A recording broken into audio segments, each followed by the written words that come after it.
Approximately 13 million Americans faced a potential loss of their Medicaid coverage.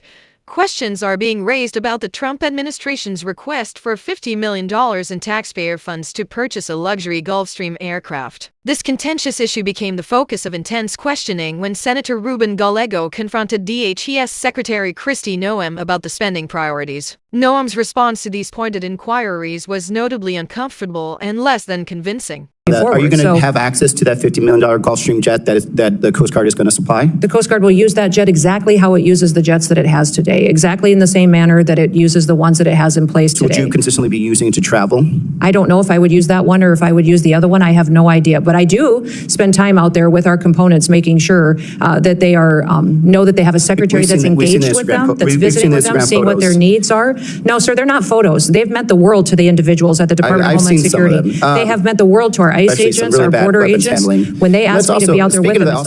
Thank you, Secretary Noem, for attendance today. Let me start by also agreeing with Senator Moreno on some things, and I think it is positive the Trump administration has provided stronger border security to keep illegal border crossings as close to zero as possible. We definitely have seen that in Arizona. My concern is that it's not sustainable. It's expensive. That's why I recently released a common sense border security that would make it sustainable and would actually deliver long-term solutions. But let me get to my first question. Your department is overspending right now. It's on track to run out of money again by mid-July to support a mass deportation campaign that can't be afforded. At the same time, though, you recently requested a $50 million allotment for a private Gulfstream jet. That's $50 million of taxpayer money to subsidize some of your national tours that you've been going on. Meanwhile, Republicans are about to kick another 13 million people off Medicaid to fund taxes for the rich on the backs of some working class Americans. So how can you justify spending millions, 50 million, on a jet while your department is definitely overspending and Republicans in Congress are about to strip also health care from millions of Americans? Well, Senator, thank you for the question. We are spending our dollars appropriately and will be on budget.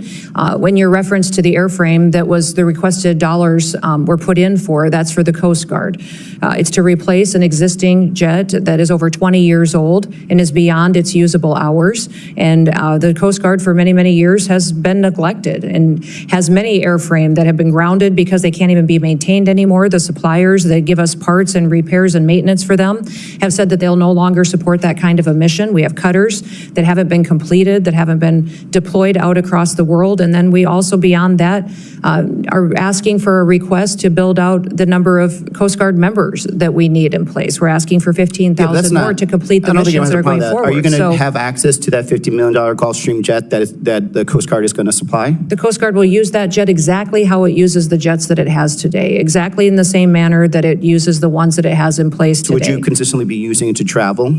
I don't know if I would use that one or if I would use the other one. I have no idea. But I do spend time out there with our components making sure that they are know that they have a secretary that's engaged with them, that's visiting with them, seeing what their needs are. No, sir, they're not photos. They've meant the world to the individuals at the Department of Homeland Security. They have meant the world to our ICE agents, our border agents, when they ask me to be out there with them so they know what their lives are like. Talking to some law enforcement, besides those under DHS, we've also seen some law enforcement that have been pulled away from investigations, such as child porn, sex trafficking. We've had some agents pulled in that were doing investigations on bank fraud that are now, provisional ICE agents.